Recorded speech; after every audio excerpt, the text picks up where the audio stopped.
It's Eleanor here. Trevor here. And we are from Topocata, a small animation studio in Hertford, UK. And we specialise in our own style of animation, which is paper cutout and motion capture. Yes. And this is for all you creative types out there who are interested in hearing about what other small studios are doing and, yes, how they handle stuff. And I think you did your bit better. This is episode 14, titled Happy Clients and Collaborators. So we'll be talking about our thoughts about how we do that, how we try and maintain that, how we might have done that in the past, but we've learnt an awful lot about how that helps every single process. But I'm feeling quite good because I just came back from holiday. Oh, did you now? Yes, I didn't. But you did, yes. You went to Croatia, didn't you? I went to Croatia and it was beautiful and sunny and gorgeous and... you like swimming. All that stuff, absolutely. And I got back and it's raining and it's grey and Trevor's suffering from autumn. Yeah, sad. Gloomy skies and a gloomy Trevor. Yeah. I had a cold. Just to top it off, I had a cold, so... Anyway. Right. I had a man flu. Oh dear. Yeah. Let's get on. So, yes, we're talking about happy clients and collaborations because they sort of go a little bit hand in hand, don't they? Yeah, What keeps a client happy very often keeps collaborators happy. Yes. So, essentially, it's about thinking about the other person, putting yourself in their shoes. Yeah, it can get lost in the mix. I know that sounds kind of crazy because obviously if you're dealing with your client, you're obviously trying to keep them happy, but you can have that sort of head down, get on with the job state of mind. Yeah. And maybe the client does get a little bit left behind. Or misinterpreted or not aware of some issues. Like if they come back and ask a question that seems to you slightly bizarre, it's kind of on you because you obviously haven't made them aware of certain points or, obviously we won't go into any details about our clients or collaborators. No, please don't.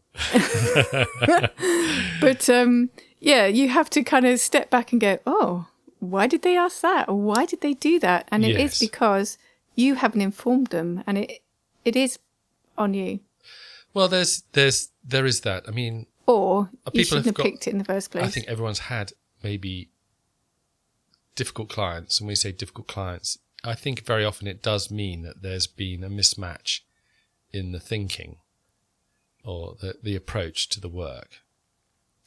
So it is trying to put yourself in your client's shoes a little bit and see it from their point of view. And reminding yourself to do that. Because like I say, you can get to that sort of head down, get the job done state of mind that means sometimes that gets lost. Yes. So what we try to do at the start of any project is have a Zoom call or even better, meet in person. Yeah, that Zoom call is important, isn't it? Because it's a good way of gaining trust. They get to meet you. Yes, and that's exactly when they start seeing how you are motivated. Mm-hmm. We can see how they're motivated and what their kind of background and maybe expectations are. Yes. And the more background information there is, the better it is for everyone. Before now, we have, after that stage, sort of sat back and thought, are we the right people for this job? Are we the ones that can actually help them get what they want? Yes. There's always that thing to get right. I think that helps later down the line is to make sure that we are absolutely the correct people for what they want to do. And that comes out through those early contacts and early Zoom calls. Yeah. Where we just sort of get an impression of what they're after, what the essence of what they want. Why? Yeah, why are they doing that? Yeah. What's the purpose? Obviously there's various animation techniques and we cover a few of them, don't we? But not everything. And so if they've approached us because we're an animation company, we would like to know that they've approached us because of the techniques and styles that we use. But that's not always the case, is it? It can sometimes be because they know that we do animation. And then from that point, we would then have to kind of assess whether our techniques fit with what they want. Yes. And before now, we have sort of suggested that we're not right. And we have then, what we hope to do at that point is help them find the people that would be right. So that's when you sort of rely on your network and hopefully recommend others that you know would do a good job.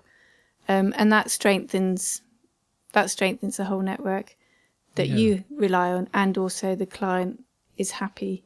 Yeah, don't just leave them hanging, like end the Zoom call and go, well, sorry, can't help. And then that's it. There's many advantages. It obviously keeps your client happy because they know that they're not just at a dead end. Even if they no longer are your client, obviously. Yes. But, recommendations either way work. Well, you never know. They can come back for other techniques. Yes. Yeah. But yes, you also get that benefit of recommending them to your network. And hopefully that will be reciprocated in the future. Who knows? Yes.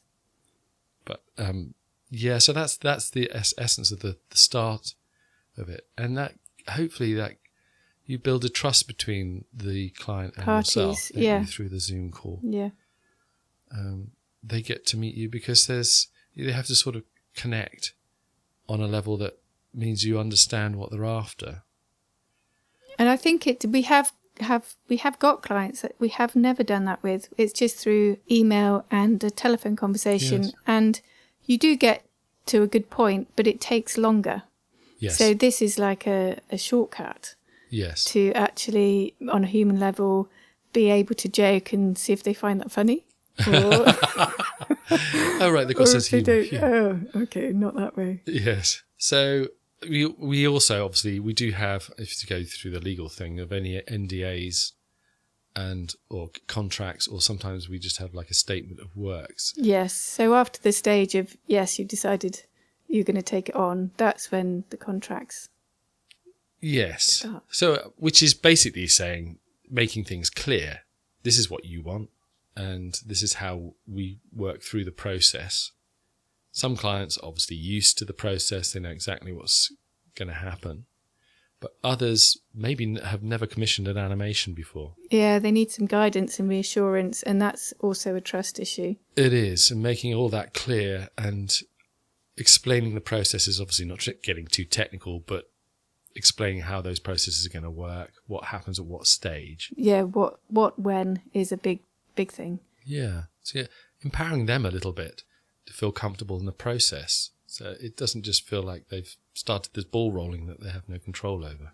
Yeah, and managing expectations. So that can be a timing issue, or it can be a sort of detail issue or whatever. Yes. But making sure that you can be reachable and open to contact. And hopefully you need to make sure that you're talking to the right person who can actually make the decisions. Yes. And this is where, larger projects with bigger companies versus individuals, like we work for individual authors quite a lot. Mm-hmm. And those two sort of types of project are quite different in the way they go ahead. Yes. So you obviously with the individual, you know who you're working for and working with, and it's quite a smooth. Once you've gone through the process of understanding each other, it's usually quite smooth. Whereas for a larger company, we have experienced people shifting roles, and you're not quite sure who you're talking to next. Yes, it can be more difficult to build a rapport because of the switcheroo that goes on sometimes with people's roles. Maybe there's just several creative teams on the client's side on a bigger company that shifts. We haven't had that too much, thankfully, but it does mean that you then have to rebuild networks and rapports with the people that have just been, maybe somebody's gone on holiday, they've assigned it to a new team. Yes, yeah. All of a sudden you've got to build those relationships again and try and understand where they're coming from. A lot of time it's to do with what their role is within a large company, maybe what their responsibilities themselves. And what they are concerned about. And so trying to key into that and understand that will really help to kind of work through. It doesn't help just to be someone who goes, oh, right, great, now I've got this situation, reactionary. That really doesn't help. It's to step back and be calm and kind of assess what the new situation is. So that feeds into the next point, which is, if something does happen and you get an email or whatever and you weren't expecting that reaction, then go and have a cup of tea or step outside. Right, you're talking about a critique, aren't you? If a client, yes. Yes, if a client comes back with something and says, I'm not happy with this, very often they don't say that. But if they say, I wasn't expecting that, or this has gone in the direction, whatever, is to take a step back, is not to be reactionary, is not to fire off anything back or anything like that. It's going back to going, why? Yes, why have they everyone said that? can have a situation where they receive an email like that and then they think, oh, that's going to take so much extra time. And time is money. And time is money, and it can be stressful. But the much better situation is to step back from that. You can send an email back immediately, but just one that says, okay, I've got that. Okay, thanks. Received your email. We'll look into it and go from that aspect. And then take a deep breath. Yes, as you say, go and have a cup of tea and really think over what the actual whole crux of the issue is. Yeah. And then see how you can solve that in a way that might not be throwing everything up in the air. No, so that's, exactly. Understanding the essence of what's behind it. Yes. Because it might not be so obvious like, oh, I have to change all of this now, or this is going to cost us a load more. Yes. Or any of those things. It might actually be something very, very simple. Yes. But you just have to think a bit sort of lateral to work it out. It's not always sort of given to you on a plate.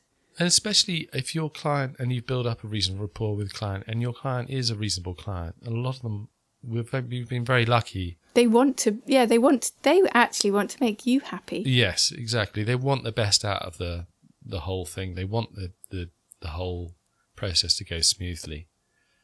So taking a deep breath, and fair enough, if you do have to go back and do a lot again, you can still be magnanimous about that, because that builds a good rapport with your client as well. That goes a long way. And that's also about keeping clients and repeat clients, because obviously we all know that that's highly valuable. Absolutely. Rather than sort of doing one job and then finding the next. Yeah. One job and then finding the next. Absolutely. I mean, obviously there can be clients who and they're going to are very recommend demanding, and it's difficult when you've got several clients and you've got one that's really sort of really, really demanding.